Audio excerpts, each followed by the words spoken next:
Look,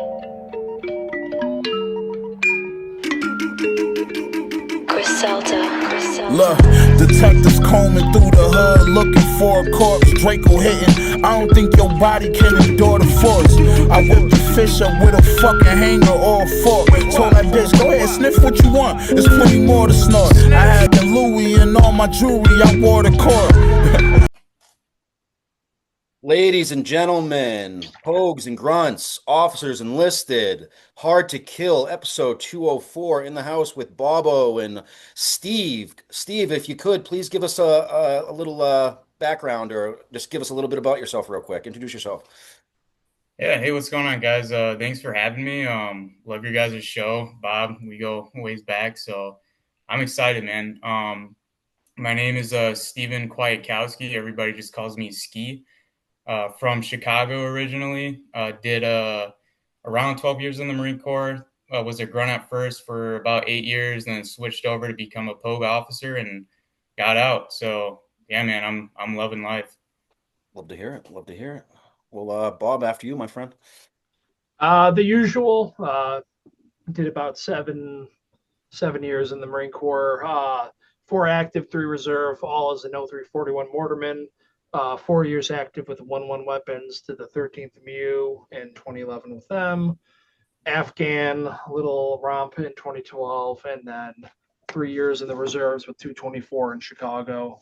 That's where I officially spent time with Ski, even though we met each other technically beforehand because we had a shared Marine. Kind of a quick little caveat to start us off. So a Marine that I went to Afghanistan with, I went to boot camp with, was on both my deployments with Ryan Cox, a crazy, psychotic mountain man gun nut who built my assault rifle that I lost in a boating accident because I live in Illinois. That's a loss. Yeah. So he went to the Marine Corps shooting team, won a bunch of fucking competitions because he's a Montana gun nut, and then he crossed deck to 1-7 and went to Afghan with them. Okay, that's where he met Ski. Gotcha. He went to Afghanistan with Ski.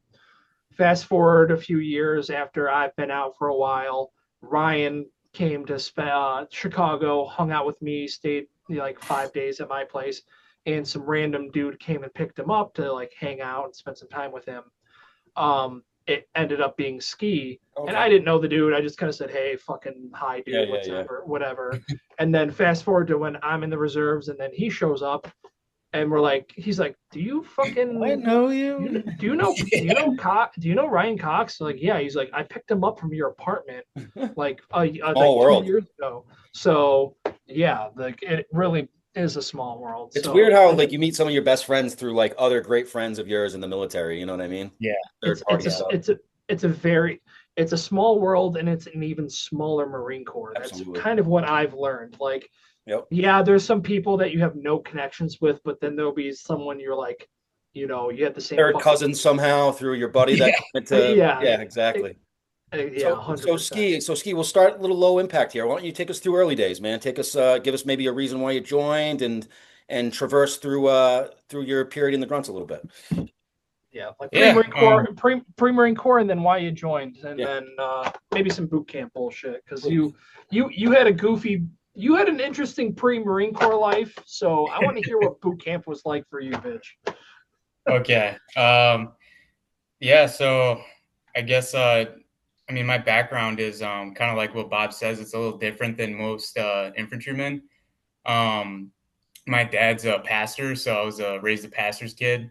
He actually is like in charge of a pretty large homeless shelter in Chicago. So, a little bit more different than some of the other grunts, maybe. Not that I had like a shelter life or anything like that, just because my parents, their upbringing was not the most pleasant. They're just good people that knew how to get through really tough times.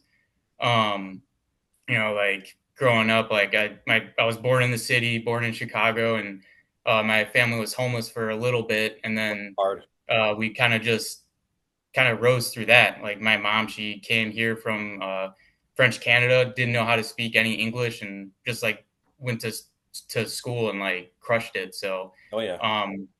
you know, like they took care of us, but there definitely was like, you know, being a pastor's kid, like that definitely does impact you a little bit. Of course, like of course. you're gonna be a little bit more like, I don't know, kind of a pussy sometimes. They're like a little bit more soft spoken. So there's that. But I went to a Christian school the whole time, like out in the suburbs of Chicago, like same school as kindergarten through high school. So yeah, like knew like the same people, and it was a lot of kids from like all over the city and all over Chicagoland. So like you got to see a lot of different kinds of people and stuff, but it wasn't like normally when I tell people I went to like a private school, usually like, oh shit, like you must have a really good education. Like my school is like super ghetto. So and I don't mean that in the cool way. I hear you. Yeah, but in high school I did really bad. All I cared about was skateboarding and playing video games. So it was probably my junior year when I had to think about my future, and my counselor sat me down and he was like, I'm going to be honest with you, man, like college is probably not in your future with these grades. And that was kind of like a little reality check. And I went home and I was looking at schools and I was like, there's no fucking way I'm getting accepted into any school. And even if I did, I had no idea what I wanted to do. I was in the same boat. So I was like, fuck it. Like I always wanted to join the military. I looked in the Army at first. I told my dad about it. And then, you know, he was a little surprised, but he told me like, if you're going to join the military, you're going to join a branch with a little bit more prestige. So he highly recommended like Marine Corps or the Air Force. So I was like, fuck yeah. Like I wanted to be a Marine like the whole time. Yeah. So saw both recruiters. Obviously Marine Corps made its impression. And I was like, if I'm going to be a Marine, like I'm not going to join and not be infantry. So of course. I wanted to be a grunt, and my even my recruiter, he I don't know what he saw in me, but he was like, I'm going to let you go home and think about it for a second before you commit to that decision. So now what time frame is this? Give me like what year did you come in at? So this would have been 2009. I enlisted in 2010. Okay. Yeah. So it's ended up just to cut you off real fast there, just like a little anecdote there. I've kind of told it like on this platform before, but so many times you and I's story, that situation has kind of popped up with the Marine Corps. I had a fucking 94 on the ASVAB. I could have picked whatever the hell I wanted, but if with my 94 in the ASVAB, if I wanted a technical job, I would have went to the Air Force. Excellent. I would have went to the Navy and been a nuclear sub technician. Hindsight, I probably should have. I'd be in a castle right now and not this freaking ranch. But yeah, like, not yeah. I think that's where a lot of the pride comes from with us, dude. Well, that's exactly it. Like, I didn't join the Marine Corps to not to be mean, but to be a fucking nerd. Like I joined to like blow shit up and pull a fucking trigger. Yep. So like the recruiters were like damn near begging me to like fill one of their higher need contracts with the ASVAB. I'm like, that's not why I'm here.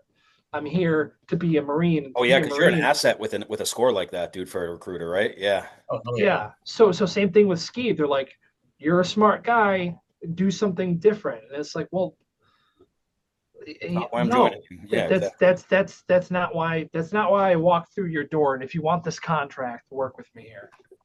Exactly. Yeah. So talk boot camp with us, brother. Yeah. So continue. Sorry for cutting you off. No, you're good, man. Yeah. So then enlisted in 2010. Was supposed to go to boot camp at the end of the year, and then I had a freak accident the week before boot camp. God. Yeah, it's called a testicular torsion. I know about those. I woke up and I was like, fuck, my nuts hurt. And like, I had no idea. I was like, I don't fucking know why. Like, this is a possible thing to be hurting.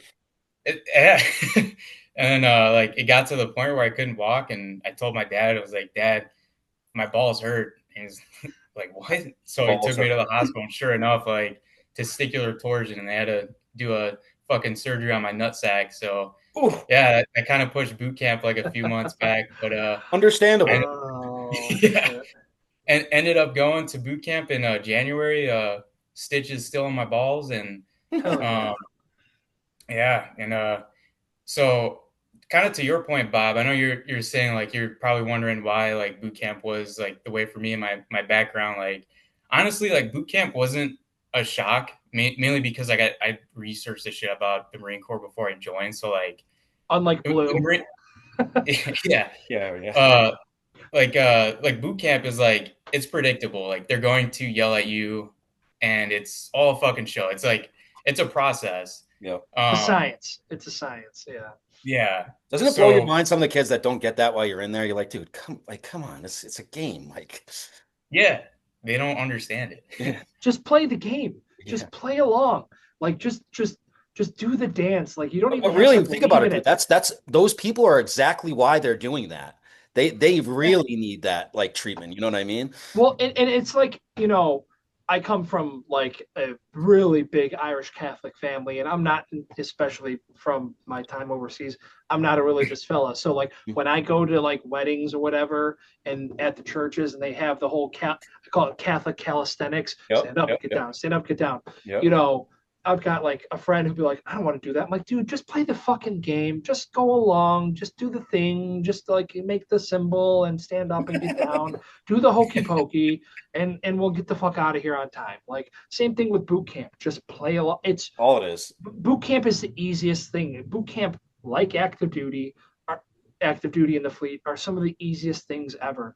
Everyone tells you what to do, when to do it, and where. All laid out for where to you. be. Yeah. It's all laid out for you. It's easiest, in hindsight, it's the easiest part of your life, especially boot camp. Yep. Ski. Oh, yeah. You just do what you're told. But yeah, so boot camp wasn't like I mean, don't get me wrong. I'm not saying like it wasn't hard or anything like that. I think it's hard for everybody, but it wasn't no means like a super huge, like, oh shit, what I do?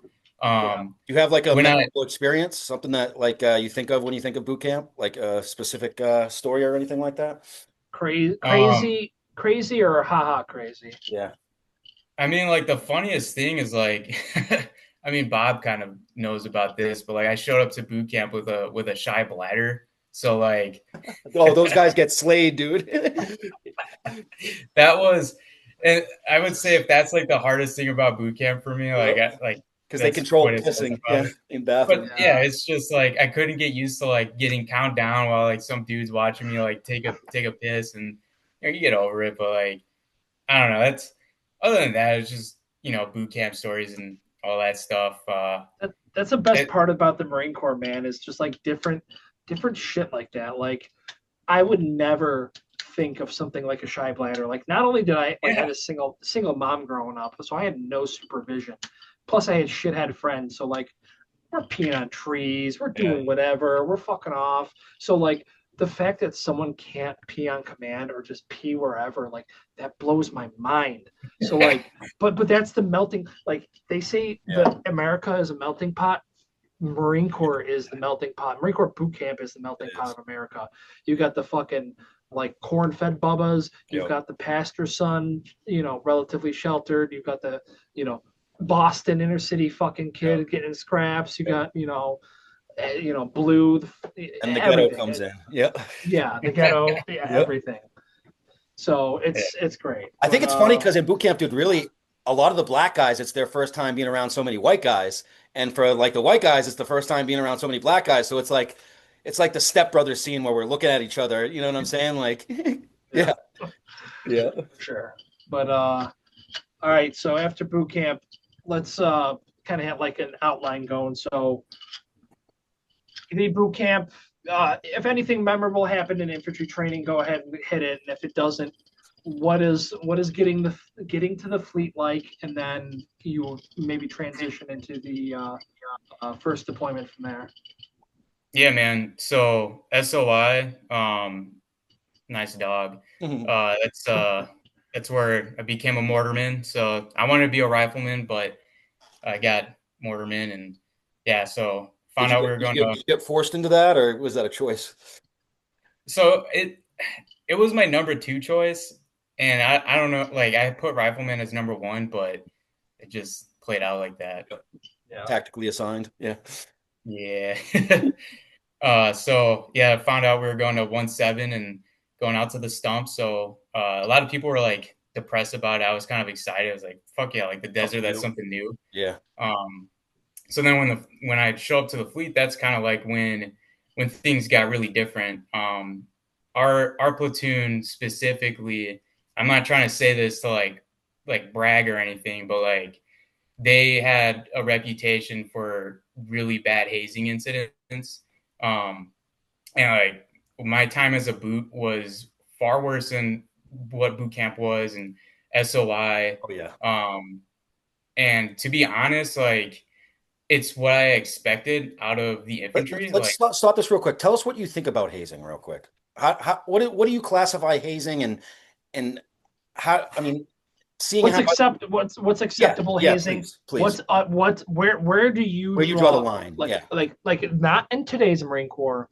Where do you, if you were writing the TO on what's acceptable training and what's hazing that gets UCMJ, and like what do you think comes from it?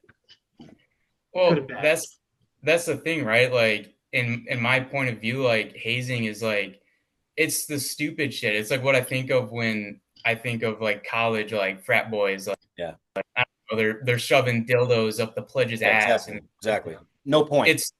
It's like there's no point to it. So to me, like I like doing push-ups because you fucked up. Like being physical with somebody, learning how to fight somebody, like it, especially if you're in combat arms, like you need to know how to put hands on somebody. Because like I know you guys can attest, like the first time you take a punch to the face, it's a shock. Like you need to get that out of your system. Exactly. And like there's a way you can do that in a controlled manner that's not stupid. So I could go like down a whole rabbit hole about that discussion because I think it's kind of the point, Ski. Like please do, because honestly, we live in a time where the hazing is really getting demonized, and I think we all come from a Marine Corps where we really, some of it we knew that we enjoyed it because it gave us that edge. It gave us that why we drag our nuts around and call ourselves Marines. There's a reason for that. And like you don't deal with this shit in the Army. Exactly. You don't like, if you fuck up in the Army, your fucking sergeant just kind of like yells at you and then sulks off. No, when I fuck up, I had to run up to the goddamn top of the mountain. Run up to the top of the mountain, rip a tree branch off, bring it down. Wasn't big enough, run back up. Now, at the same time, let's caveat that with a lot of people are just doing stupid shit with hazing for no point, and there's no reason behind it. So yes, bodily fluids. Exactly. Like I don't have time for that shit. Insertion. Yeah. Not cool. But like Ski, like that's kind of the point. Like when you said you can go down the rabbit hole, you've been all the way down the rabbit hole. You were there as a fresh boot in a hazing prone unit in a very, very decorated combat unit of 1-7 in 2011 in the middle of the 20-year war. You went to combat with them again. You ended up in this is me kind of going through your timeline. Yeah. Spoiler alert for the audience. You ended up in a reserve unit, spent time in there, and then you spent time as the officer as a pogue. Yeah, I won't spoil where that you were a pogue in, and now you're a civilian still in 29 pumps. So you've seen the evolution, all different kinds of lenses. 2011. So towards 2011, that's the past 14 years. You've been affiliated with the Marine Corps in some way or another, and you've seen the evolution, good and bad, of hazing. Okay, we'll call hazing as bad hazing. Hazing is the bad part, and hard training is the good part. Bring us down the rabbit hole, Ski. Please. We need your fucking perspective. Yeah, I mean, it ties into like when I was a boot, right? Because like I show up to the fleet, and then I immediately realized like mentally there were some things that I needed to get hardened up on, and I accepted that. And especially like considering all my other peers, like a lot of them had different backgrounds than me. Like they came from rougher neighborhoods. So there were certain things that they could deal with that like I identified that and I accepted like okay, like they're gonna like train me hard.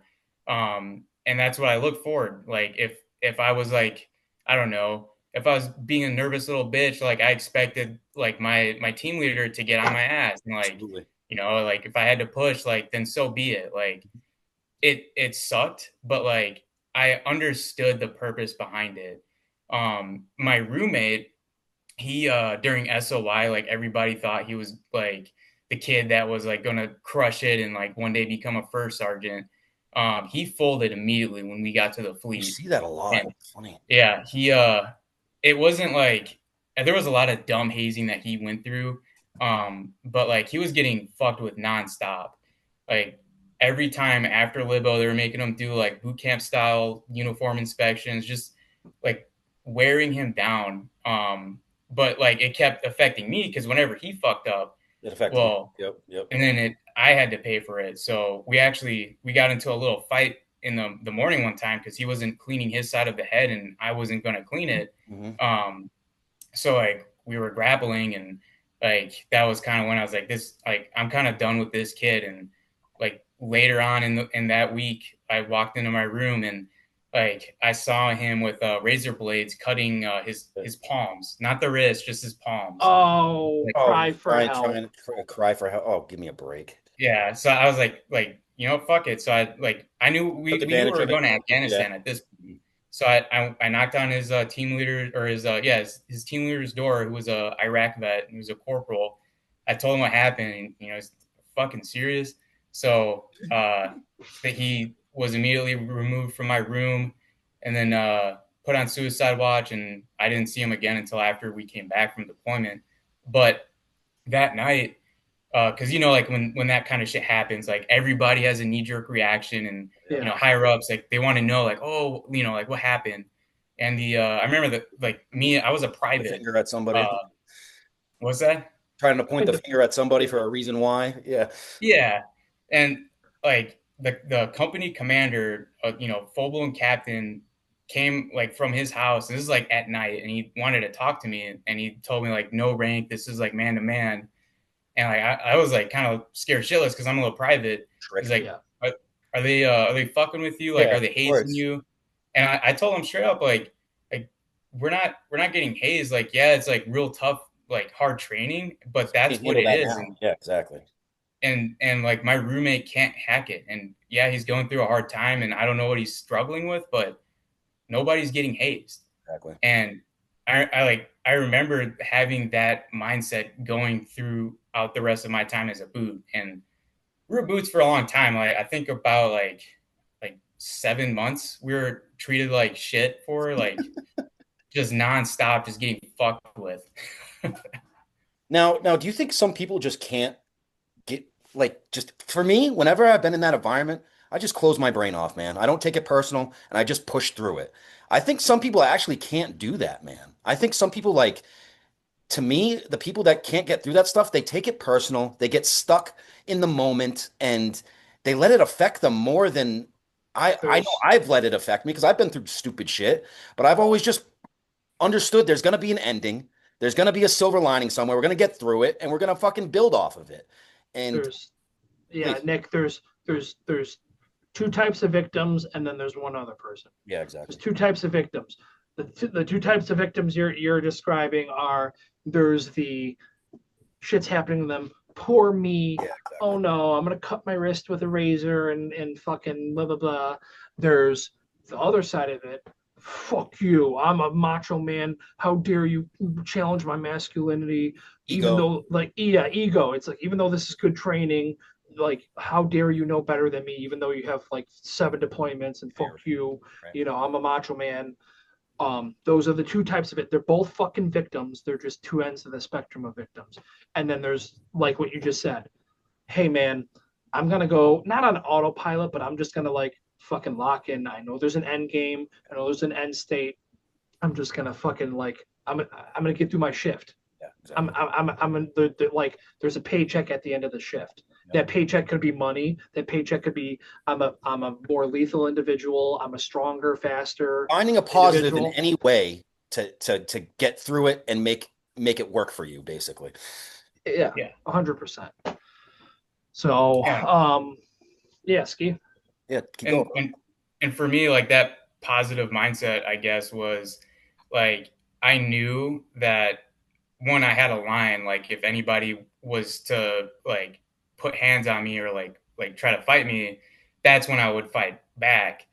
But like all like the reasonable shit, like to me that was just, if I can get through this now, I want to make it to Afghanistan and deploy with my boys as a grunt, so I know what I'm going through is making me tougher and harder. Facts. Um, and so that's how I viewed it.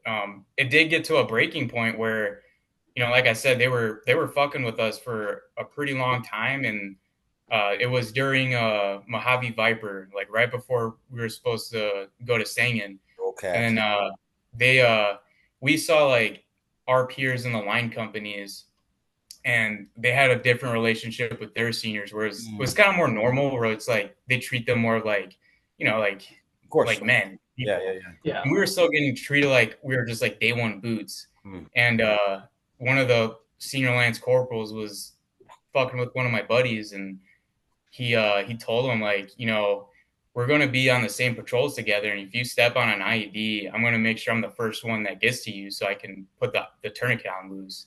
And like, Really? Oh, so that kind of like set off like alarms across like all the NCOs. They like had like a little powwow with all of us, and like they called that out, like that you don't fucking say that to like somebody you're serving with. Of course. But I think it also kind of like made them realize like, Maybe we're yeah, going these hard on this. Yeah. these kids are going to be fighting with us. there's a line. There's a line of hard training. It's the whole, we can't put you in combat, so we need to simulate combat, the stresses of combat, the loud, whatever, the hard decision making. But it's also like, what are we all looking at post Marine Corps? We're looking for brotherhood. You need to fucking build that brotherhood. You need to build that family. You need to build that give a fuck. Yeah, we're all Marines. We all graduate boot camp. We all got an Eagle Globe and Anchor. So there's that baseline give a shit about each other. But on a cellular level, like a psychological level, the dude that's been shown you no fucking recognition and done nothing but treat you like a fucking subhuman nonstop, Yeah. that's gonna rewire you, and not in a good way. So Sometimes it takes events like you just articulated to put things into perspective for them. And, after that, it kind of, I'm sure they looked at it differently, and maybe did things change after that for you guys? Yeah, for sure. And like, like our seniors, like the lance corporals, they hadn't gone to combat. They've only done a MEU. See, It that's was why. like That's why. it was Jesus their Christ. their seniors, the ones who had been to Iraq. They hazed the shit out of them too, but you know how that goes. But they kind of let the senior lance corporals run things how they wanted, which like I'm all for. And then once they saw it get to a certain point, I think they kind of stepped in a little bit and be like, Rewired it. but you guys can be hard on them. It's just like they're going to be on patrols with you in like a few months. So. Exactly. Get comfy now, because this is going to be your battle buddy over there, and you're not going to pull this hardline shit like that. Yeah. Well said, man. All right. So, all right. So that's a good transition point for Mojave Viper into deploying to Sangin. So you were actually in country at the same time as me. So Me this and is Blue what, actually. 2011? 2012. So 2012, like, which is funny. Ski, Blue, and I are like now text each other fucking every day, best friends. Didn't know each other until well after the fact. All in Afghanistan at the same time. You guys got there right after I came back, because I came back at the end of 2011. So you guys were okay. I got there. And it was hot over there. It was hot over there still, guys. So yeah, I hear you. Yeah, I got there in June of 2012. Ski, when did you get there? I got there in April of 2012. Okay, so Okay, you so guys yeah, a both little bit right farther. into poppy season. Okay. So Yeah. so talk to me about I remember my first time to Afghan, dude. It was eyes open, and it was real for the first time. I mean, where's your head at? Yeah, man. I was, I don't know if I want to say I was ready. I was ready to go there. I had just a normal sad PFC story, like just went through a breakup. My girlfriend found out she'd been cheating on me, so I was all down in the dumps. Yeah. Just All the a shit sad that you breakup. haven't realized doesn't mean shit yet. Yeah. Exactly, yeah. Um, so when I showed up in country, it was like a switch kind of flipped. I remember just like being and feeling more aggressive. Mm. Just like a mental, just like it's a different mindset. It's not like a normal like new deployment or anything. Like it shit's real. Yeah. Um, and when we showed up in Camp Leatherneck, we waited like a few weeks to find out where we were going and staying in. Yep. So we found out we were going to Fob Jackson, and then like the first day that we were there, they told me that I was going to Fob Inkerman, just me and one of the Lance corporals. It was just going to be me and him, and we are going to be manning the mortars for the first month. Okay. So I was stoked because that meant like away from like the platoon, away from like just kind of like OFP Into the wilderness. and it, Patrol base. Yeah. yeah, and it was cool because like we like Baker Company, they were on Inkerman and they would let us like go on patrols with them and stuff, and like it was just like it was fucking sweet. We had like our own little mortarman pad with like a little hammock and stuff, You guys were and then done.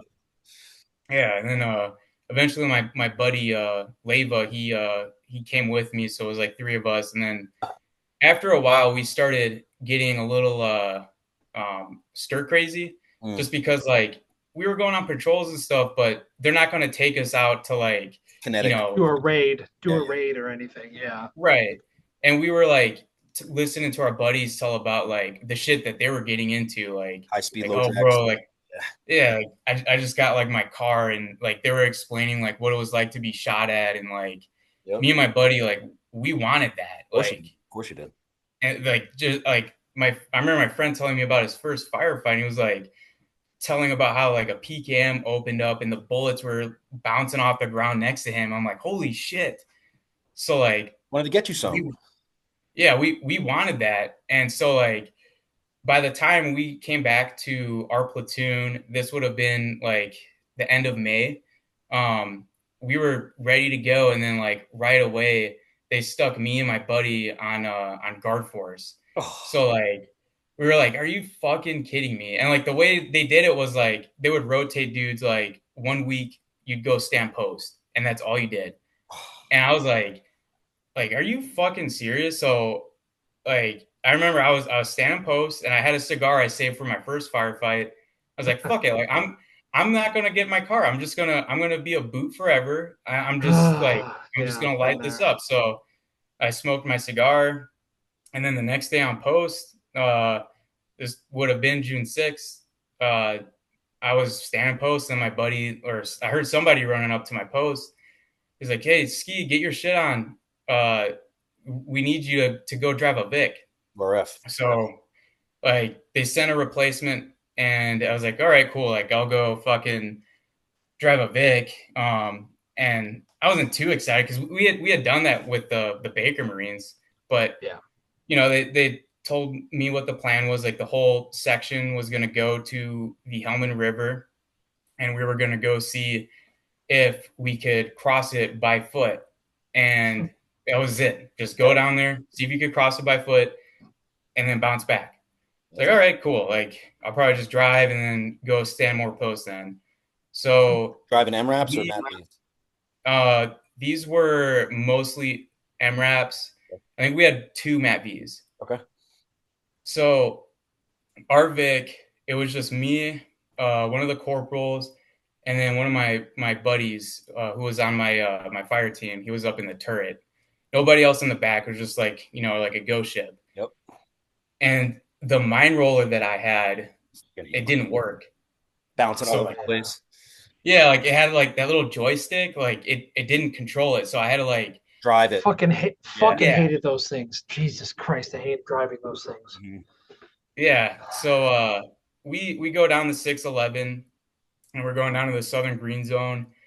We bang a right off into like a dirt path into a wadi, and then you know, as we're driving, I'm trying to like focus on like the tracks. The corporal Colton, he's like, hey, everybody's dipping, and like I pay attention, I see a whole bunch of civilian cars just like Leaving. driving the way that we came in. So that's when like the hairs start going on the Of back of course. your neck. Now, Yeah. what number truck are you, and how many trucks in your convoy? I want to say we were maybe a 6 truck convoy, and I would have been in the middle because they wouldn't have had me up front So you got a with the 240 book with my probably? rope. 240? We had a 240, yeah. I Okay. know the Matt V's. They had one had a 50 cal and the other one had a Mark 19. Okay. Gotcha. So we go down and like all these like civilians are booking it, and then we go to the river. So just for And everyone listening, the reason that's prevalent, whenever you're over there and the civilians start getting ghosts, that's when the hairs start creeping on the back of your neck because Yeah. you guys are about to get hit with something. yeah, so we go to the river and like all the dismounts, they get out, they try to cross it, they can't get back in. We move a little bit down, and then they try it again. Nothing happens. Start slowing down, and I'm starting to get a little bit bored and complacent. I'm like, all right, this shit's nothing's gonna happen. And I remember sitting in the driver's seat, and I thought I heard popcorn. Mm-hmm. I swear to God, I thought my buddy in the gunner's turret was making popcorn. So like I turn around and like yell at him like, "Why the fuck are you making popcorn?" And then Yeah, before I in could the say anything, microwave. Yeah. yeah, he's saying, "Hey, I think we're getting shot at." And then it clicked like, "Oh shit!" Like that's like it's like Yep. the pits. Yep. And I look forward and I see where all the dismounts are at. I see a bunch of like dust, and then I see more of like the dust shooting up, and you can hear all the bullets ricocheting off the ground. So not like now I'm like, oh fuck yeah, like I'm getting my car, but like we're in a vehicle like all safe and sound. So it's like it hits a little It differently. does. Yeah. Yeah. You're like, is this the same flavor? Mm-hmm. Yeah. Yeah, I know. Yeah. So they shot at the dismounts and they ended up getting back in the trucks. And I was all excited, like, all right, cool, I'll get my car and like not a boot anymore. And then we had the gyro cam, put it up, and we saw somebody putting in an IED. So now, like, that meant we had to go cordon it off and wait for EOD. EOD. Yeah. Yeah. So they told me to take lead Vic. We'd go back in the way that we came in on, and then we would take a different turn, like a right, at the top of like the way we came in on. Yeah. So I go bang a right, and in front of me it's like a dirt bridge, and on the left of the dirt bridge is like a shit canal, and then on the right side is like this super steep ravine that went down towards the Hellman River. Yeah. I remember looking at this thing, I'm like, fuck, like this is just narrow enough for the mine roller, and my shit's broken. Fuck. Yeah. And I look at the vehicle commander, I'm like, am I good to do this? And he looked at me and he said, do you think you can do it? And I'm thinking like we gotta cordon off this IED, like, we got a job to do, so like Push. fuck it, like Yeah. we can try, and if I don't think we can, we'll just like put it in reverse. So I pull up to it. My buddy in the gunner's turret, he's like looking out and he's like kind of directing me. And then I remember just driving, and then all of a sudden everything just kind of shifts. Dust. Yeah. And I'm like, oh fuck, we're rolling over. Oh. And the dirt underneath the truck had given away underneath the bridge, and the vehicle was like the hull of it was still on the ground, so like it wasn't able to completely flip over. It was like hanging on the side. Jeez. So I was like, fuck, like this is not good. Damn. So we had to call it in, like, hey, we got a down Vic, our Vic is stuck. And then like now they're dealing with like worrying about an IED, our stuck vehicle. And then You're a target. we start, then we start getting shot at while we're in the vehicle. Dude, that was coming. And like it was a lot of like Bad situation. It was bad. I remember sitting there thinking like the flip of like being excited to getting my car to Being like worried. yeah, I'm like fucking scared. And then we started hearing like the like crunching explosions from mortars. Mm. So they were lobbing mortars at us, trying to bracket us in. Fuck. And I'm like in the truck, like freaking out because Yeah, like of course. I'm the driver. So I like I'm taking this. Yeah. Yeah. I'm like, fuck, like I just got us stuck. So you're completely So immobile right now? There's no way you can even. no way. Yeah, okay. So the whole time I'm holding my foot on the brake because like I cannot That's let what's go. stopping you? Yeah, I got you. And so like we're waiting for the Vicks to like come up, and they're like taking small arms fire, and like my feet are burning from just like pressing down on the brake. Yeah. So Say that. I let the vehicle commander know. I'm like, hey, like I'm trying, but like my feet are shaking, and I don't want to let go on accident. So he had to like kind of think on his feet, and he like I don't know how he figured it out, but like a way to like pop the truck into park while I'm holding the brake, letting go of the brake, and then popping the air brake. It was like a weird thing, and Leader right there. it worked. Like the truck didn't move at all; like it stayed. So, I was able to rest my feet. But we get one of the Mat V's rolls up, and they're able to get us out of the back of the truck, and we go inside of their Mat V. It's just all bunch of us like crammed in there. That's the worst. And, yeah. So then we're waiting now for Mortar T to come and get the truck out, and we tell them about the IED, and they hit it. So yeah, they hit the IED. What a up situation. Jesus Christ. Yeah. And then so they start taking effective machine gun fire. Their platoon sergeant, he's like out of the truck trying to get them like situated. Yeah. And he gets shot in the foot. Ouch. And so he still keeps going on. Like he doesn't like ask for a medevac. Love that shit. Yeah, so he keeps pushing.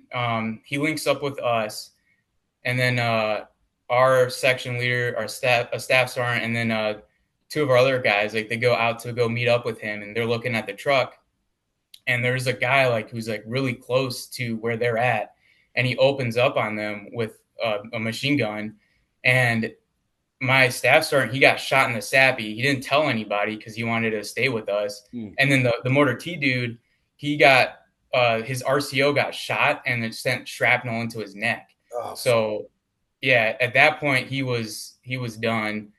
So they called in a bird to get him out. And then it's like kind of real. It's where it's like this isn't just like pot shots anymore. Like there's somebody who's like now it's not a video. It's fuck a ribbon at this point, dude. It's not a video. It's not a video game. Like everyone wants their car until you really gotta do car things. Yeah. Like I've said, I've kind of described it. Ski knows it, and I've described it on the channel before. But like my first firefight, I was fucking buddy rushing a machine gun with my company commander. You want your car until you're doing some dumb shit for your car. So like, I mean, and it's the way I talk about it is just how Ski just talked about it, man. It's you remember the first time you actually get worried because we're psychos, dude. We all want it. We all know what comes with going over there. We all want the varsity jacket, but then when you start realizing, like, oh shit, there's a chance that I could not make it back to the patrol base tonight, dude. Like, it's very, very realistic, and it gets real quick over there. So, you described it really well, Ski. Now, all in all, how long were you out there, man? How'd you guys wrap it up? So, I mean, I don't want to talk about the whole thing because, like, I've talked in therapy about this, and it takes me hours to get through. Same here. That's why I don't do therapy because you can't just stop it afterwards, dude. You're stuck in the moment. Yeah, my bad. Yeah. No, you're good. To kind of give bullet points, the whole thing lasted 36 hours. So, yeah, our gunny, he ended up getting shot in the hip when after that other dude got shot. He was outside of the vehicle, and there was a sniper. What they were doing was they would have the machine gunner suppress and then like kind of pick out the targets for the sniper, and it makes it harder to figure out where like how many shooters are there. Yeah, of course. Tactics we use. Yeah. So in the morning they sent a QRF to come to us from Suicide Charlie, and they hit a huge IED that took out their vehicle. So then they had to send another QRF from Animal Company, and it became like us, like 81s and Animal, and it was like no shit, like a gunfight. Like at this point, I wasn't considered a driver anymore. I was a dismount. So me and my buddy, like we were in the back of the truck, like zero sleep, and then one of the corporals, he's like, he was a Iraq vet, and he was like telling us like, like I'm kind of jealous right now because you guys are gonna go do some like shit that I wanted to do. And then, like he like hears something on the radio, and he tells us like, hey, you guys got to go. So we dismount, and like we had to like clear out compounds. Like, Oh, you're going so, compound. Okay. yeah, we ran past the spot where my truck flipped, and I remember because like I was like fucking running and tired, and I was like, fuck, like I'm out of breath. And then one of the corporals like looks at me, he's like, dude, hurry the fuck up, we're getting shot at. Like, you don't really like notice this shit in the moment because you're just like kind of like Huffing and snap in. puffing. Yeah, You, you're you're huffing and dealing with puffing. your adrenaline dump right there. I mean, you're going on a day of no sleep, dude. Like, yeah, no food. You're definitely, yeah. So we ran up to like the first compound. My buddy, he kicked in the door, and like it was the most awkward thing. Like it was nothing like when you're training, like you try to do it like 100 times, so it's just natural. He Perfect. gets Yeah. his foot stuck in the door, and he's got the saw, and it's just like me like humping him to like get him unstuck. Like That's the shit we don't talk about, dude. The shit like that. Yeah. It's like, what the fuck are you guys doing? Mhm. I'm like, if there's somebody who was in there, he would already shot us by now. Like, I think he's fine. But and we like took over one of the compounds. I remember being sketched out because we were clearing it out, and we were told you don't touch anything because it could be IEDs. Yep. And like one of my buddies like just starts tossing everything. And I'm like, dude, what the fuck? Like, don't touch bro. anything. Yeah. Just look. And it like the little rooms we were clearing out, they found a huge ass jug of HME that had been jerry rigged to like somebody to step on a pressure plate. Fucking lucky, dude. Yeah. So then we moved up to the top of the compound, and that's where I fired my rifle for the first time. And yeah, buddy. I'll never forget that moment. That shit was intense. That's ingrained in my memory. And then another Marine from Animal Company, he got shot in the knee, and then it was I read a lot of like some of the documents about that firefight, and like it was a little bit more hairier than I thought, because like the dudes that were shooting at us as we were running across the bridge, they were within 15 meters. Wow. And because it's like a heavily vegetated area, you could easily hide somewhere. We killed 5 Taliban, and I didn't kill anybody, but that was in one of the documents I was looking at. But that was wild for your first time, huh? Shit. So yeah, I was good after that. Something you could talk about that I've talked about on some other shows, dude. Your first time dealing with loss, especially in an environment like that, like you see how, you told us your gunny got hit, maybe some team leaders. How did you guys react to that real time to that, man? Because you have to adapt to that. You have to pump it over the comm. You have to go assess what's wrong with them, whether you have to call in a Casevac, whether you can just put, a tourniquet on it. How did you guys deal with that real time? It was hard. I remember when it happened. I remember hearing the shots. I just thought it was another part of the firefight, and over the radio you hear somebody like there's a casualty, and then and they call up the ZAP number, and everybody's trying to figure it out. But like Echo 8 for our platoon sergeant, a gunny, like that makes it pretty easy. So when I remember when I heard that, I felt that killed me, because like. I was the one who got the truck stuck, and like that, of course, that stuck with me for a long time. Like, and like my boys, they took really good care of me. Where like totally, it's like there's no way in hell that's your fault. But like Yeah. it's still like it still bothers you. That's Yeah. because we're all professionals, dude. We take that shit seriously. Yeah. Yeah. And it bothers you, but like, man, anyone who Facts. spent time Facts. driving around like Southern Helmand, you get in those farmlands, and it is so fucking narrow. Those It Vics is. are not built for that shit. You're lucky if you get one of those fucking Toyotas through there, let Facts. alone a Facts. fucking MRAP with a mine roller on the front of it. So like that's just like it's not meant for this. Yet the mission is demanding that you drive through it. Ski, if your mine roller worked perfectly, you still would have fucking collapsed and rolled or done whatever the fuck. So it's like the mission demanded that you do that. How the fuck were you gonna back the fuck up and get the whole? That's what he told himself. Yeah. No. The only way out is through, and unfortunately, you couldn't go through, and that's what fucking happened. So that's just how that animal fucking works. Okay. So you get past this big thing, man. I mean, does going through something like that give you confidence going into, a couple more months into your deployment, or are you starting to realize like, oh shit, this is really real? I mean, how do you feeling going past that? Oh, it bothered him. It bothered him. Yeah. Like to be honest, like initially, you like obviously like it fucks with you what happened, but like there was also kind of like a like I don't know, maybe like a sense of, I don't want to say being invincible, because like that certainly wasn't the case, but oh, we lost him. Oh, there he goes. Felt more badass. There you go. Scared or like hesitant afterwards. Was I cutting out? Yeah, you're good now. Just for a second.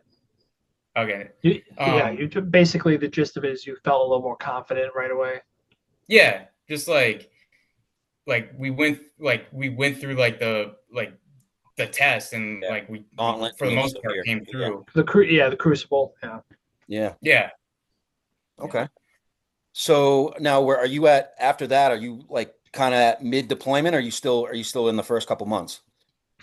So this would have been June, so probably like the first few months. Okay. And like things for our platoon kind of died down. Like that was definitely the peak. It was mostly just going to like random PBs, getting pot shots, nothing crazy. Like Baker Company at that time, they were the dudes that were like every single day they were getting into firefights, and they call it the fish tank. It's just like a maze of compounds and saying yeah, and they were like getting tossed grenades and like really close firefights, like real hairy shit. But yeah, for the rest of our time, it wasn't anything crazy. Maybe like I don't know if like that first firefight put things in a different perspective.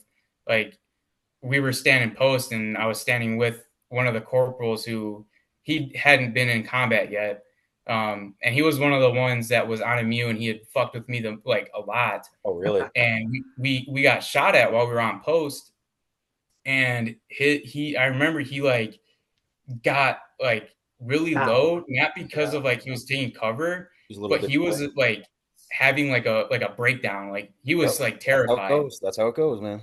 Having a visceral reaction. All those guys that bark and do all that chirping, dude, when it comes down to it. Yep. And so I remember being so pissed off because like I remember I was getting on the 240, and he was tugging on my pants, and I didn't know like if like he meant there was like a dude with an RPG or somebody had me like beat it in. So I got down too, and when I saw like he was just being like a total pussy, like I was like, come on, man, like. I've been in a situation like that, and it wasn't that I was mad at him. I was mad that I was mad at him. I was mad that he was putting us in jeopardy by doing that. Yeah. You know what I mean? Like you can't at least suck it up for a minute and chirp back. You're gonna you're giving us a weak spot right now. Like we need you being proactive, and I can understand. And it's the epitome of have you been there and have you not been there? Like you've been there, so you're like, okay, fucking hop on the 240 when you need to. And have you not been there, he fucking freaks the fuck out.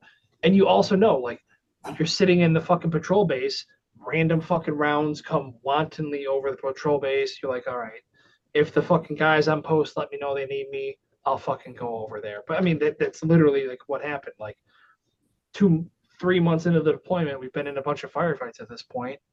You know, freaking me and my buddy Cam are playing chess in under our cami nets, and just random 7 round PKM burst comes over. We both fucking drop down, throw our fucking flax and Kevlars on. We don't hear anymore.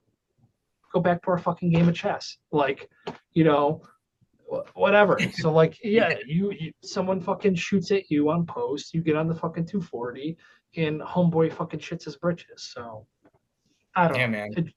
It just it's upsetting, but it's not surprising. Which pisses me off. Like the majority of my platoon had gone on the Mew before we went on our combat deployment, and I felt like it served us. We had an exponential amount of training because we had a workup for a Mew. We had the Mew's worth of training before we went to Afghan. So like I felt like that served us. And on the flip side, you had guys who went on a Mew who coasted on their Iraq seniors, laurels, and when push came to shove, it seems like guys like that just kind of quaked. Yeah. So, And it's definitely not everybody. Like, yeah. I think our platoon had a big mix. Like we had dudes who were really good, like Thomas Spitzer, who he was killed on our second deployment, but like that dude was like the perfect Marine, and like Yeah. never would hold anything against anybody just because they were a different rank. He was like training the new dudes hard, but like he was a good dude. He was respectful. Yeah, just like saw you as a person.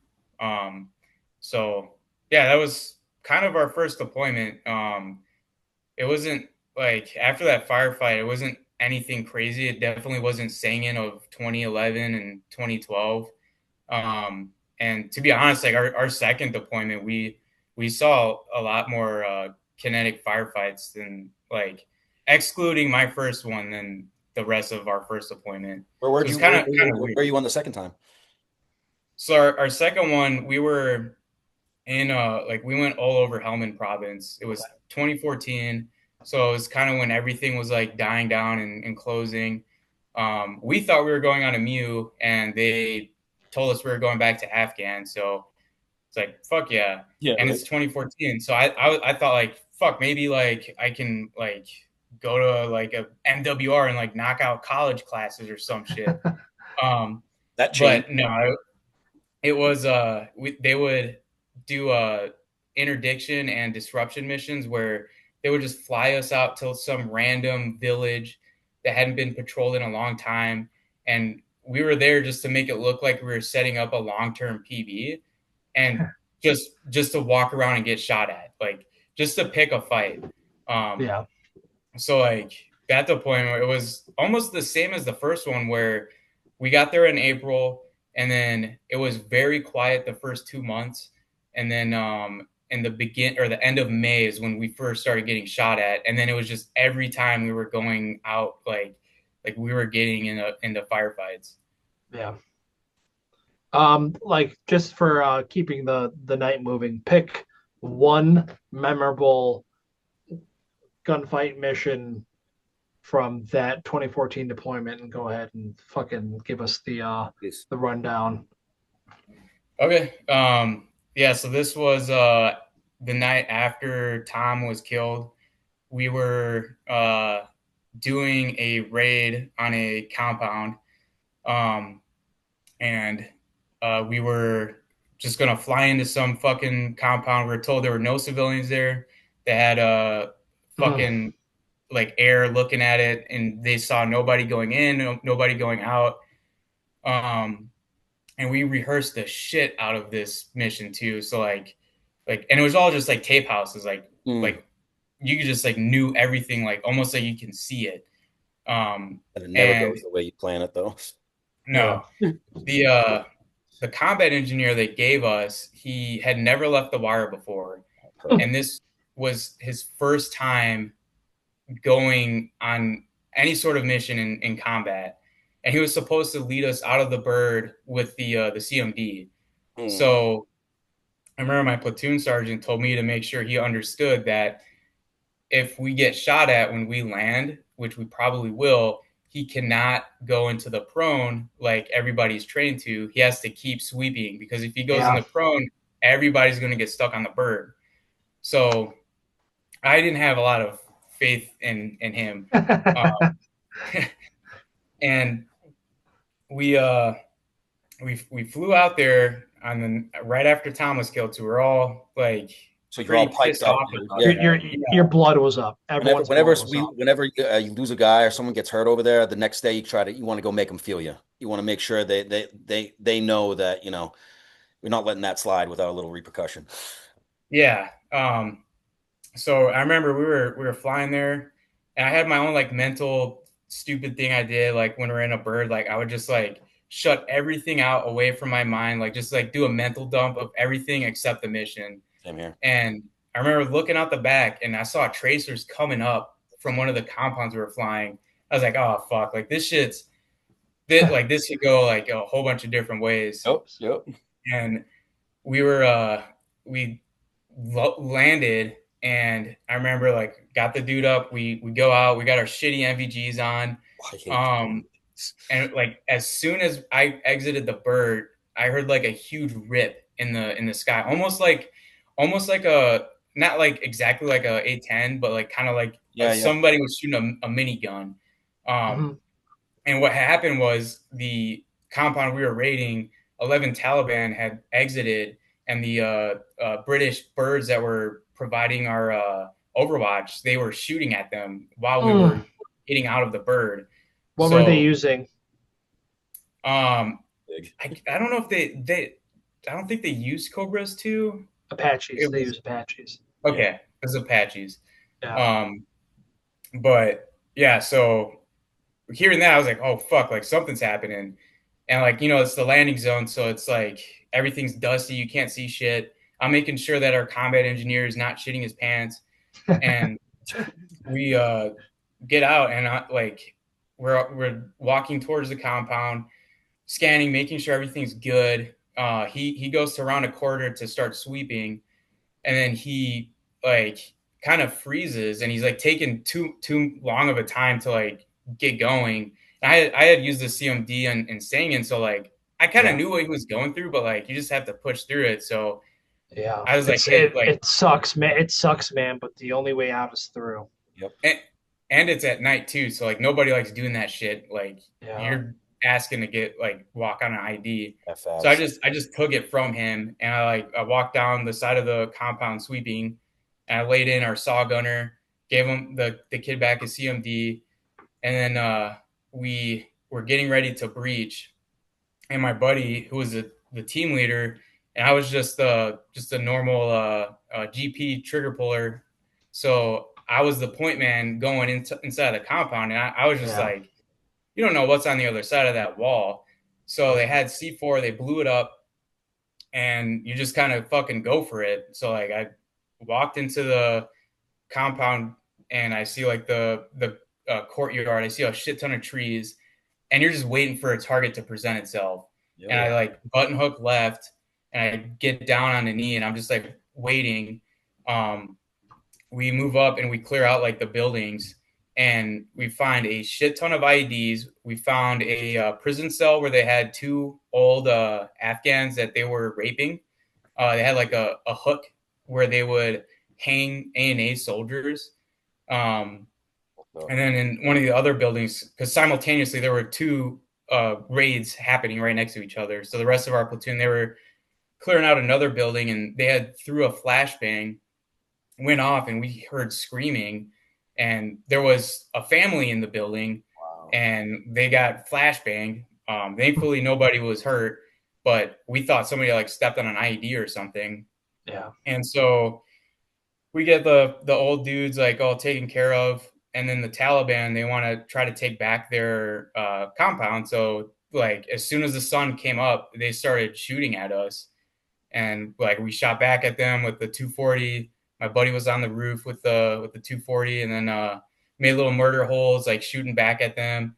And then one of our officers, the artillery officer, he had stepped on a pressure plate in the compound, but the little charge thing went off, and that was it. Like, it didn't set off the explosive. So it's called it's called a low ore detonation. That happened on my buddy's helmet cam from the operation we did. It sets off the blasting cap, the small charge, but it doesn't set off the whole jug, and it's fucking scary. It sounds like someone's shooting you.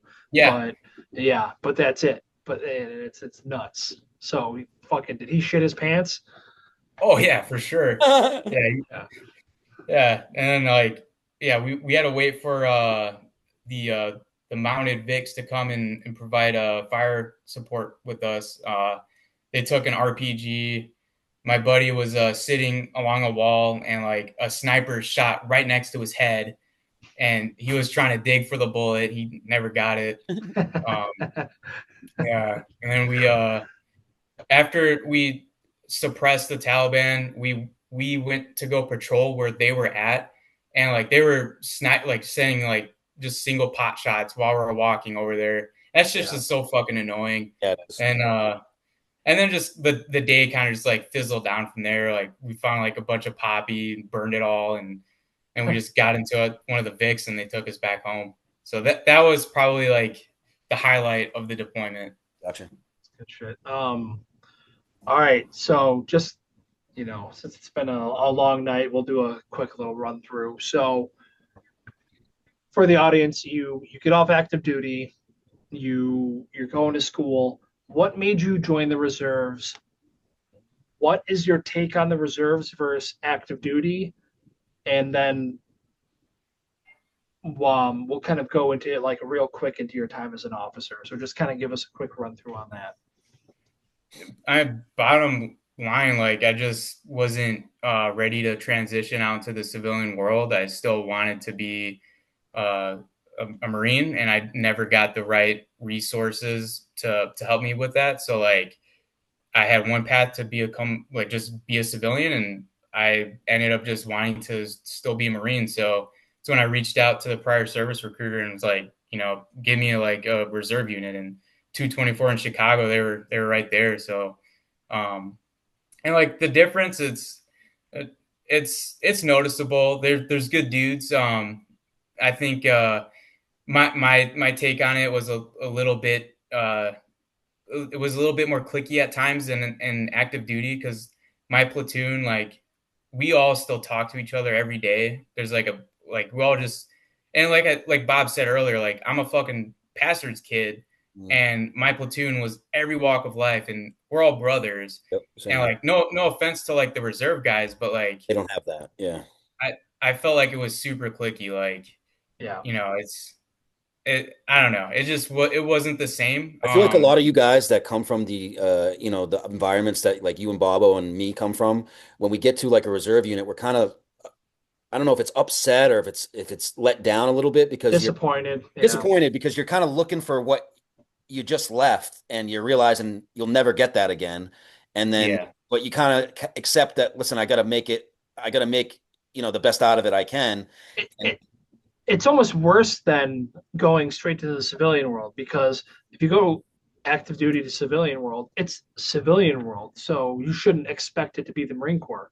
But if you go from active duty to the reserves, and it's just the way the reserves are, you're like, but this is still the Marine Corps. Now, these are still Marines. Why the fuck are you all describe it the way you just did? Now, just so I can understand that a little better, is it because the people that are there are kind of like disgruntled, and they're creating like an environment where like it's what we're describing it. It's just not the same, and it's how Ski just described it. It's cliquey. It's not really like hardcore Marine Corps training environment where you're motivated and you're setting up for deployment, and you guys are training and you're all locked in. Is that what it is? So I'll say my piece and then Ski jump in. It's minus like the good handful of guys who are shit hot. Garrity, like Ski, who we're talking about. Like there's really good guys in that unit, but it is high school meets a part-time job. It is the clicky drama bullshit of high school meets a part-time job of Yes. someone who's not entirely committed and gives it as much as they absolute are required to, but not too much. Gotcha. So that's kind of my take, Ski. I, I think I share the same exact thoughts as you. Yeah, like just kind of showing up, collecting a paycheck, and I don't know, just it was different. But it's also part of the reason why I wanted to be an officer, because like to me, being an officer was that way back into active duty and finding that thing that I felt like was missing. Um, Yeah.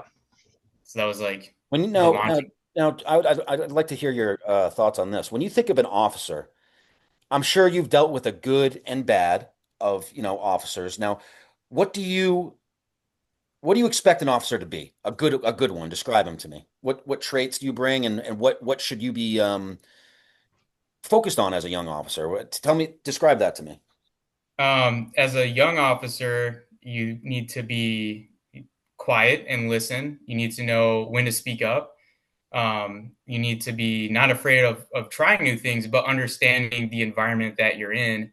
Um, I think you need to be above and most all, not focused upward. You need to be focused downward. So Absolutely. fit reps and all that bullshit will take care of itself. The only thing you should be caring about is your Marines, and Absolutely. if you can do that, everything else falls Yeah, into it'll fall place. into place. Exactly. I think that's one of the biggest things young officers fuck up on is they're so concerned with padding the resume and getting all their shit Yeah. like in order and chasing ribbons and awards. They don't realize that'll come if they do exactly what you just said.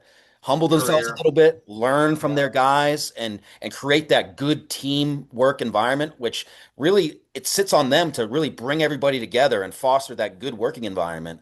And if they see that you'll humble yourself and listen to them and learn what exactly that needs to be done by them, because you're going to hear it from your guys. They're going to give you an accurate outline of what you need to do and how you need to do it. But a lot of officers won't put themselves to the level where they will talk to or listen to those guys. They think they're better, or I don't know exactly know what the mindset is, but I've seen both of the two, and you described it perfectly, man. Yeah, well said.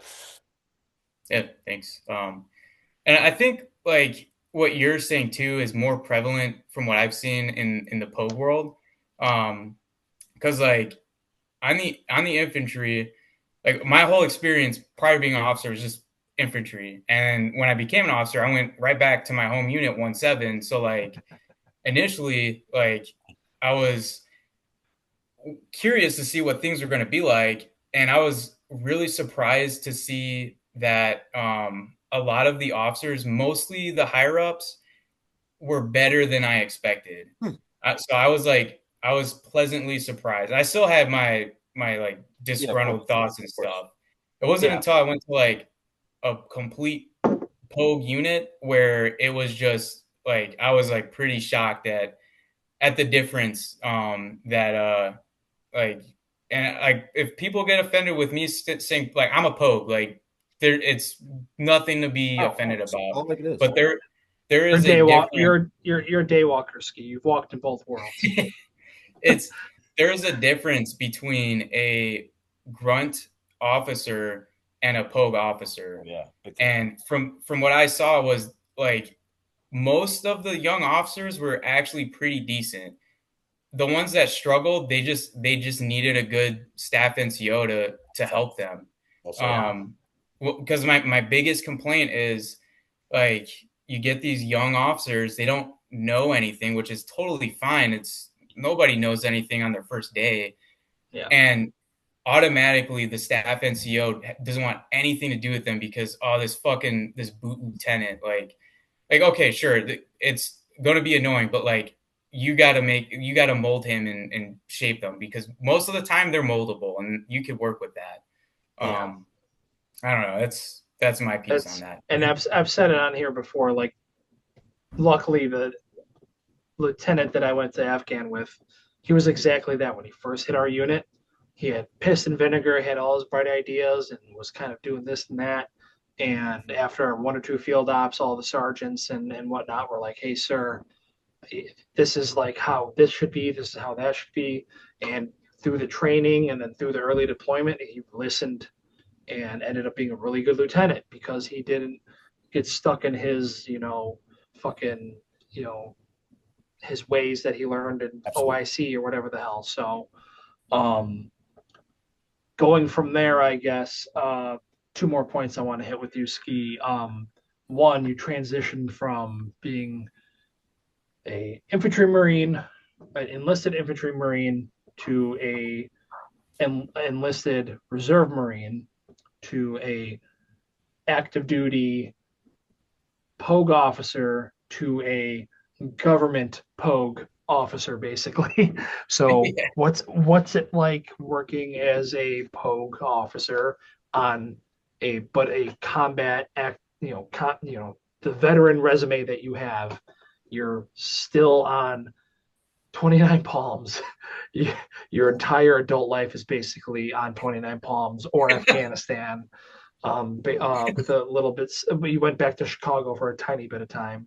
Yeah. So, what's it like being a civilian with your resume where you're at? Yeah, go for it.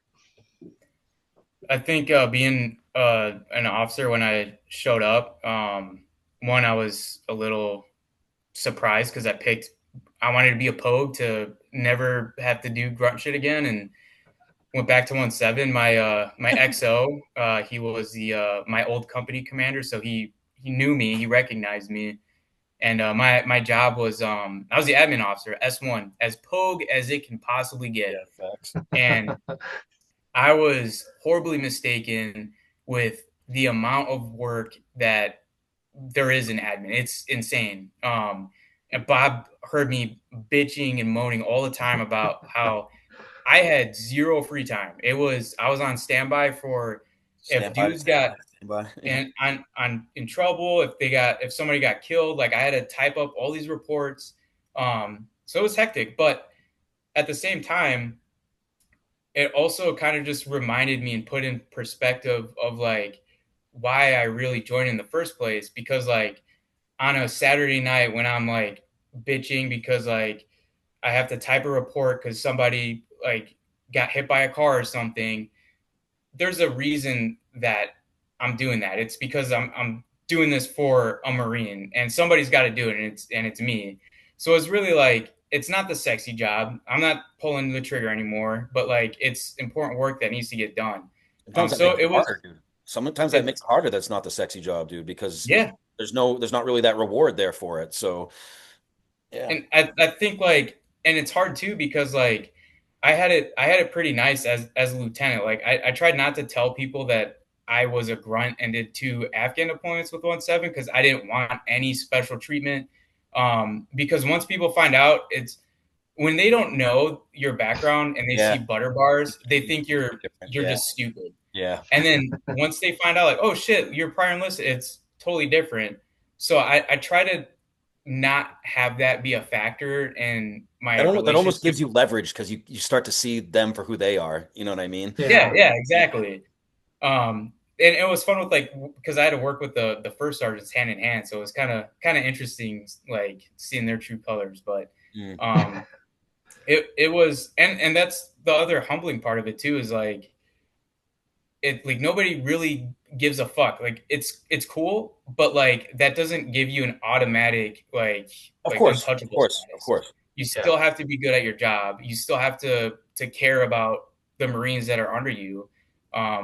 So I try to really not like put that in the way I handle business. I think a lot of people need to take that notes with that right there because Yeah. you're right. Like, listen, it's great that, my brother's in combat. Yes, we share something, but I'm not trying to hear your goddamn resume if we're just taking out the trash or fucking doing something simple. I don't give a fuck what AO you were in or what fucking when you got your car. Like, God, like some dudes like just insist on exactly what you just said when they don't know that, someone is like from the same ilk as them, they'll just preach and talk about how they're a superhero all day. I've walked in on it before, dude, and it's just it's suffocating. I can understand Yeah. why sometimes we get a bad rap. It's like, Jesus. Yeah, oh, yeah. Yeah, and that's a thing too with the prior enlisted, where it's like mostly from dudes who are staff NCOs, where because they don't want to start from the bottom again, like they don't want to be Yeah. treated like boots again, so they make it like clear right away that like they were prior staff Oh, that's what that NCO. is. That's what that is right there. Gotcha. Yeah. 100%. Yeah. And that's something I like, it's something I had going for me in the trades when I just recently, past 4 years, restarted the career path as a plumbing apprentice. And I've done so well because I even told my boss, because he's a Navy veteran, I'm like, I'm treating myself like, yeah, don't treat me like a dumb green 18-year-old and don't like haze me or whatever, but like I'm gonna act like I'm a fucking boot again. Mm. If I'm not fucking actively turning a wrench or gluing something, I'm sweeping, I'm cleaning. Like there's value in behaving like a new guy, like Sure. not telling someone you're a combat veteran and just being the fucking new guy, being the junior. And you get to see, and then you see guys like I would have other guys come in on job sites who are like senior plumbers or whatever, and if they see me, they're like, "Oh, that's the apprentice," and they start treating me like shit. And then, you know, I'm talking with my boss, and my boss brings up like the military service, and he brings up something about me being an Afghan, and the guy goes, "Oh, you're not a dumb 18-year-old kid." And I was like, "Oh yeah, I'm not, like." Like you exactly said, Ski. People show you their fucking true Yeah. colors when they have no other reason but to be themselves, and Yep. oftentimes people are pieces of shit. That's true. So, I think that's a very likable quality you just articulated, Bobo, and it gets noticed by the right people. When you're in an environment where you're once again, no one likes to be the new guy. It's not fun. I can understand it, but if you can do it with grace and with just grit and just shut up, listen and learn, and don't try to tell us how good you are and with other things, and just put yourself in an environment, be humble and listen. And if you can just do that, it gets noticed by the right people and you get put in positions to win after that. I know if yeah, I see that in somebody, it's a likable quality. exactly. Ski, like one last thing I want to hit on with you on my front before I know Nick usually has a few things he Yep. wants to hit on. So I know I want the audience to get some perspective.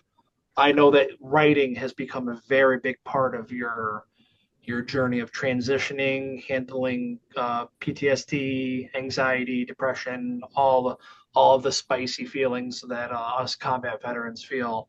Um, Kind of go ahead and tell everyone like how you found writing, how what it's doing for you, and what it might be able to do for people going through a similar situation. Yeah, so I found writing through therapy. It was very intense. I had that whole first firefight. I had to write that story in detail like 5 times. That shit sucked. Um, but through that, I found how vivid I could Mm. imagine things while I'm writing. And after therapy, I just kind of decided to just start doing that shit on my own, just like about whatever, and like it helped. So now I just I write a lot about my deployment experiences. I'm doing research for other units like 1-3, and then just to break up the monotony, like I write a lot about hockey because that's what I'm really into. And some group found me, and now like they pay me to write for them. And whenever the Blackhawks are playing, I'll write up game recaps and stuff for them. So it's been an incredibly rewarding. I don't want to call it a hobby because it's more than that. But if Passion. if if there's anybody who's like doubting or questioning writing, just give it a chance. Just see what it can do for you. I Yeah. think I think what you just talked about right there is exactly what podcasting is for me. And I think being able to be comfortable, to realize that you're creative, because I come from kind of like a male-driven alpha environment with construct. My whole family's in construction, and as a young kid, I remember saying like creative shit was being, oh, that's gay, that's stupid, and not taking it serious. When really at the core of me, I'm a very creative person, and when I kind of like, I've had battles with PTSD and going to treatment or whatever, and realizing that I am a creative person and applying it to something and finding passion in it is a great feeling. And I can see that with what you're doing with your writing, dude, and I'm happy for you. Thanks, And man. yeah, and I hope you find your way with that because I know that podcasting has been a huge help for me, man. I'm not really I've had trouble talking to therapists in the past, and I don't know if it's just because of the VA environment that I was in, or whether I realized that they were just there for a paycheck, or they didn't really or I wasn't really connecting with them.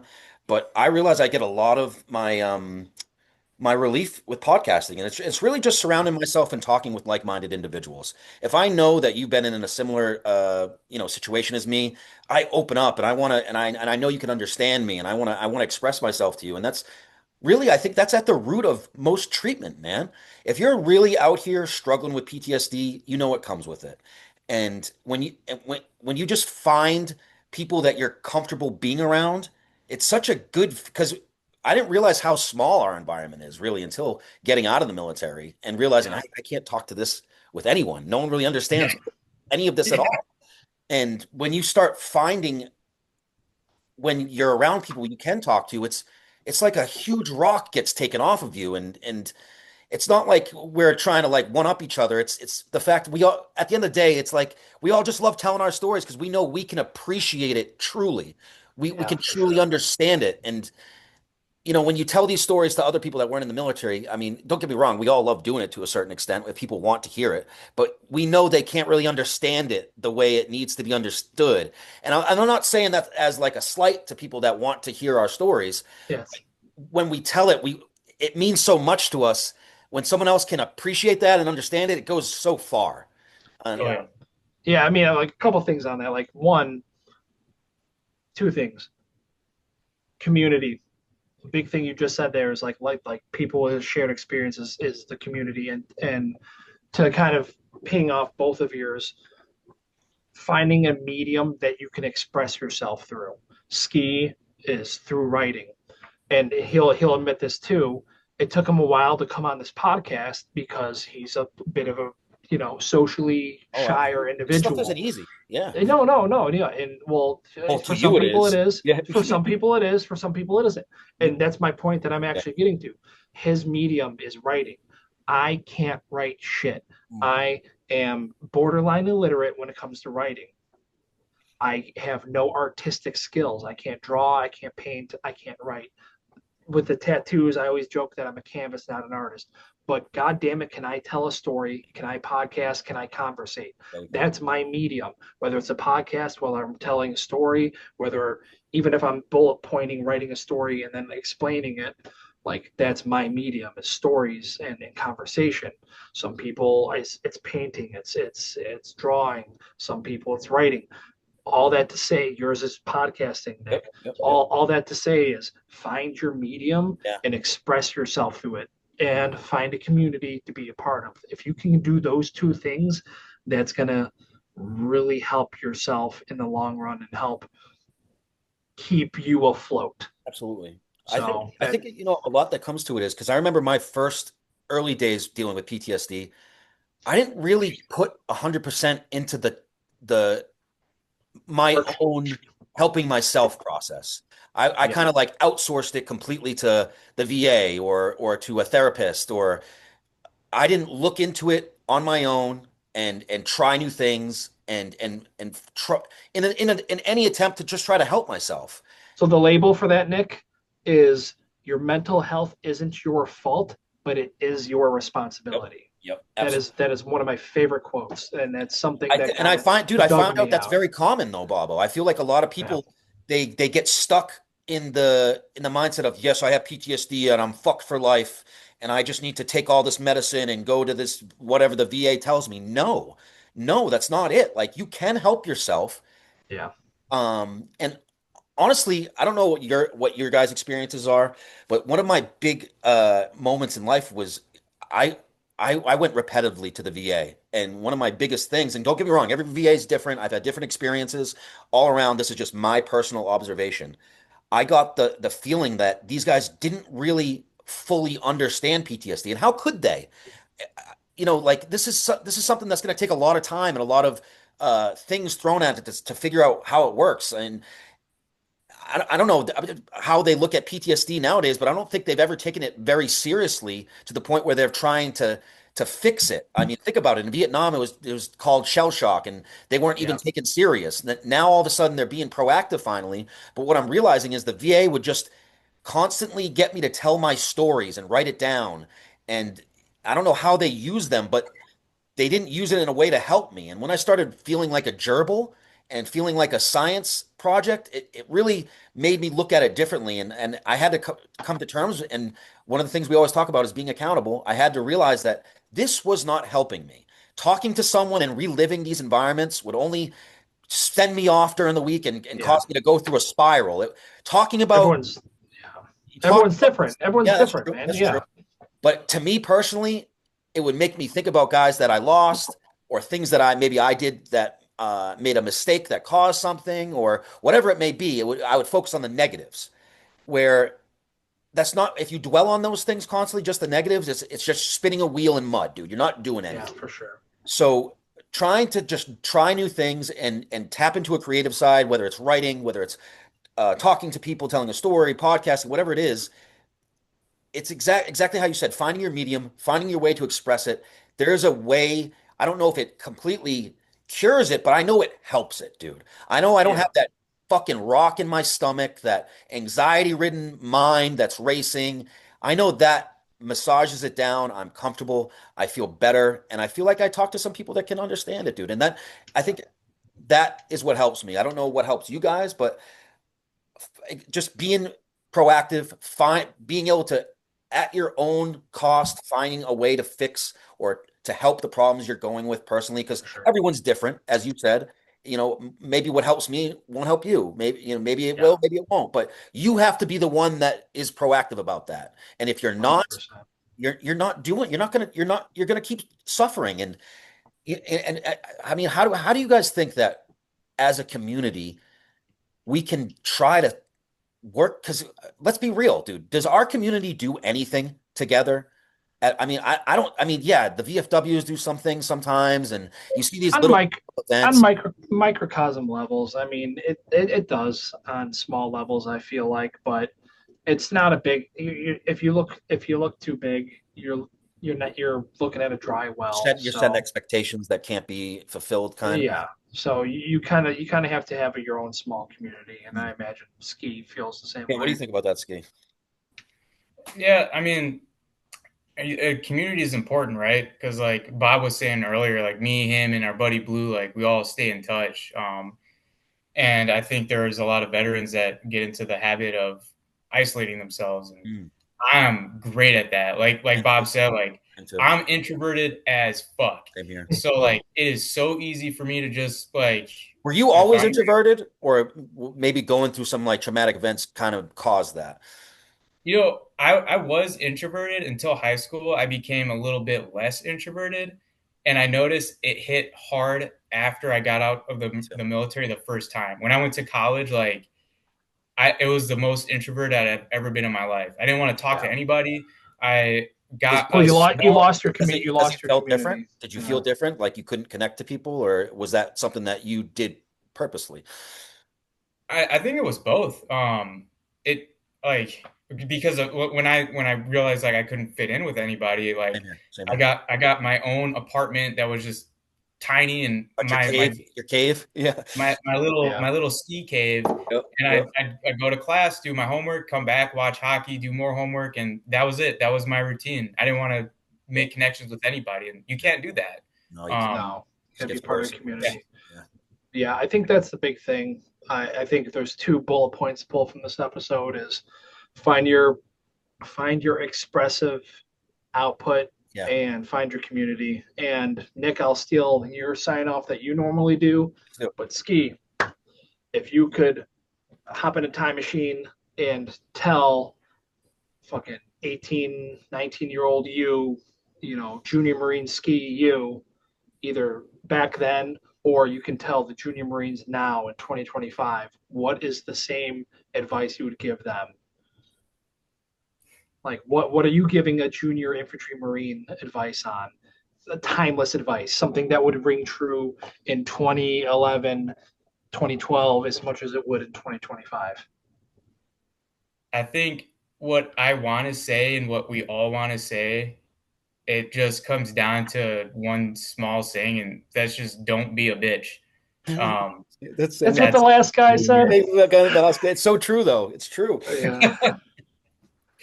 yeah, I'm. That's all. Like it's really that's just what it comes down to, and like, It's a and process. Yeah. Yeah. And I don't want to get it twisted too, because like after you're done in the military, there is a time to flip the switch. But like if you're going into the military, like that really just don't be a bitch. That's Yeah. what it comes down to. Facts. Facts. Eloquent in its brevity. I love it. Simple is better. I like it. I like it. All right.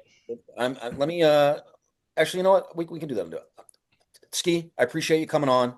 What just if I could have one thing here, what is one thing you could I mean, we've had a similar experience. We went in the Marine Corps, we banged it out a little bit, we came back, maybe we had minimal troubles or whatever. Looking at it all in, I mean, what's something that you take from the whole experience as a whole that maybe you keep with you in your civilian job today? What's something you got from maybe adversity, from pushing through that adversity and to get to the point where you are today? What's something that you could pull from that whole experience to say that, made you who you are? I think adversity is one that comes to mind, but like for me, it's really learning to work with everybody, no matter what their background is. It's a good one. Like my background, I was raised around a lot of people who were a lot of homeless people because of my dad's work. So like I did see a lot of that, but it's still kind of closed minded when you go to Afghanistan and you're working with somebody else who is a Pashtun and lives in a mud hut, Yeah. and and they want to work with you. And I think that kind of environment, like just having a really open mind to people, accepting their differences, working through it, and just working together towards a goal. I love it. I love it. Love it. Yeah. Something that you just said right there that I try to keep in, just because I'm a supervisor in a private security firm out here, and I always think about when did I work as in a team element the best, and I always think, listen, begrudge me all you want, but those Afghan boys, when we were over there, I mean, we had a fire lit under our ass and we worked flawlessly together. And I think about how we did that. And I always try to replicate it somehow in some way, because if I could somehow bring that same teamwork-esque environment to what I do now, I feel like you could actually enjoy what you do at work. And it's a process though, because you have to find, what does it come down to? Is it purpose? Is it the reason? Is it the drive really? Like you can look Yeah. at it different ways, but yeah. I mean, well said, man. I appreciate you taking the time to come on with us. And why don't you talk about your page a little bit real quick? Oh yeah. On Instagram, I post a lot of my writings there. It's War on Ice. Good stuff. Do a lot of hockey, a lot of Afghan stuff. If you're a Blackhawks fan, you can find me at On Tap Sportsnet. We cover all Chicago sports, but I write about the Blackhawks there. So War on Ice and On Tap Sports. And come troll him on his YouTube live events with me in the YouTube chat, Yeah. and fuck with him a little bit and get the engagement up. It's a fun time. It is. It is. But Ski, thank you for coming on. It was a good time. It's a long time coming, and yeah. Yeah, it was great meeting you, brother. I'd love to have you on again, and we'll try to share as many of the your stuff that you put on your War on Ice or your Instagram there, because it's great stuff. And as you said, it's your kind of outlet, how you express yourself. And I'm starting to really realize that a lot of these combat vets that are using poetry or doing what you're doing, expressing themselves through a lens of combat or a lens of Afghanistan, it's great stuff. The little details are really, really what brings it home because you kind of forget about them sometimes, you know, and Yeah.